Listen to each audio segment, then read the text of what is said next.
Well, what a sweet morning this is. SIUUU!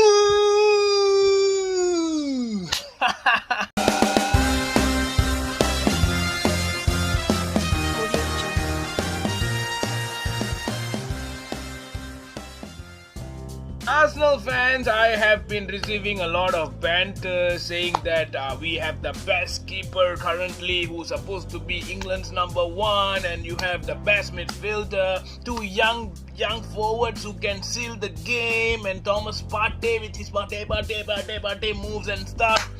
What happened, guys? It's so quiet today morning after Manchester United finally got a victory against Arsenal, and it was a goal. How do we do this? Goal fiesta. It's surprisingly, and not really surprisingly, it's clear enough that this is a game with two sides which makes the most errors in the Premier League. Well, what can I say? The game started off very badly. In fact, every United fan have to agree with me. I'm not wearing a United shirt, by the way, but yeah, every United fan have to agree with me that the first few, almost the whole half of the first half is definitely the presentation of how bad United is at the moment. And I believe Ralph Rangnick himself would have noticed how much of a shit that he has to go through soon after this for the Palace and so on.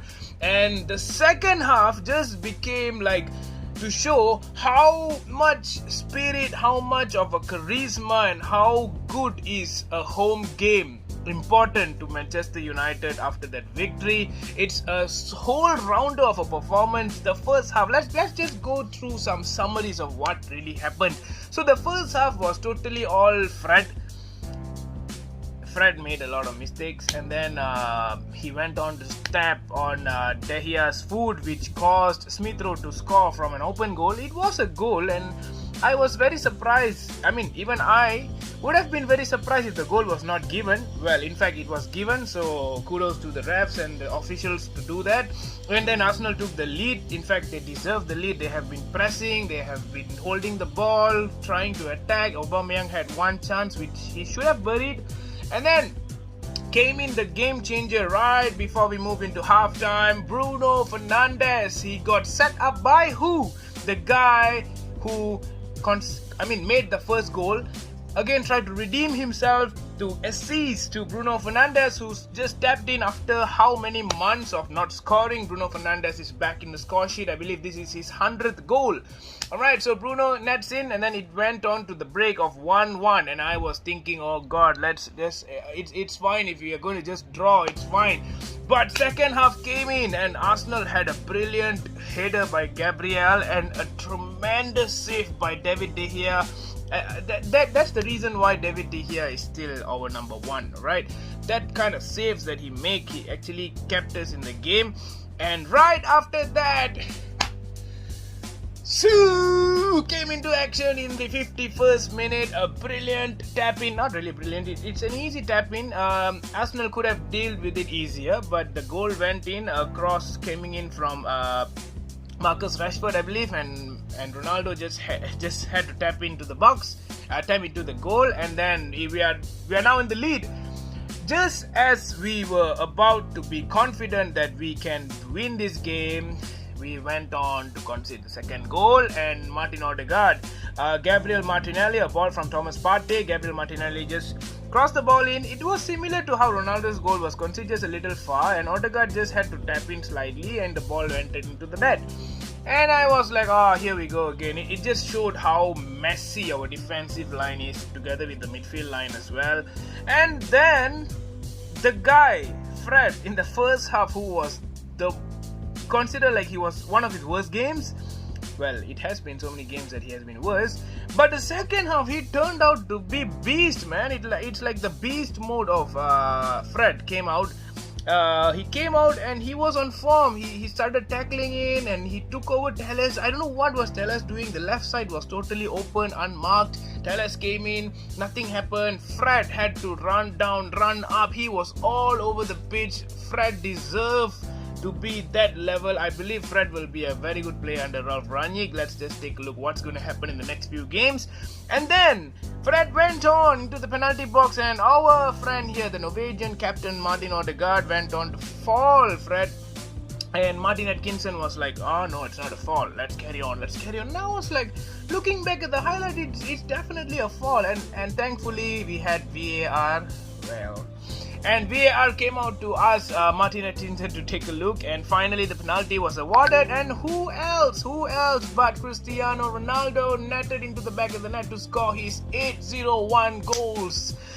What can I say?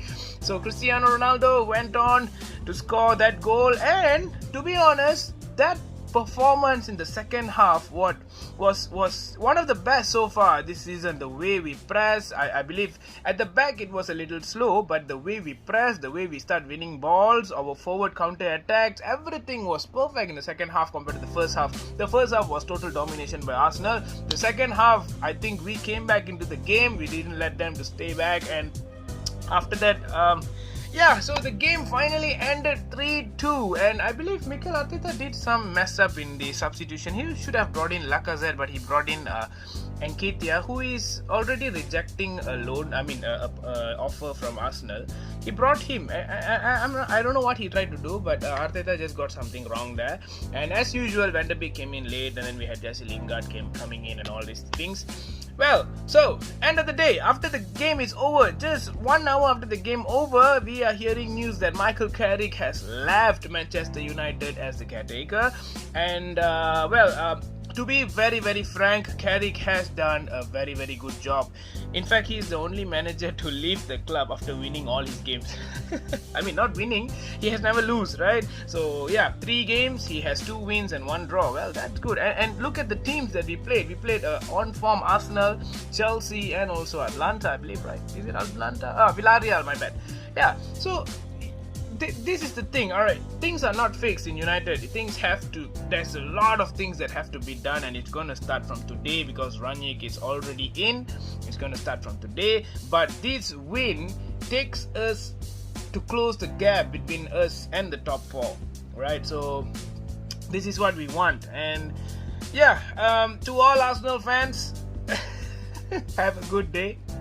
That's all I can say. Have a good day, because you try to think that this is the right time, the right option, the right chance for you to actually come to Old Trafford and try to, diff us apart like what Liverpool did. But too bad, no, it's not gonna happen.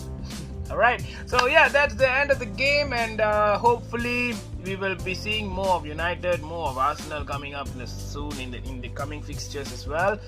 And yeah, Arsenal will be playing Everton, I believe, and United will be playing Palace. So if United manage to beat Palace, that means United have actually beaten all the London clubs, if I'm not wrong, right? Except for West Ham, yeah. So yeah, that's about it for today's short video. Hopefully you guys enjoy. Do subscribe to the channel, and glory Manchester United. See you all the next time. Bye bye.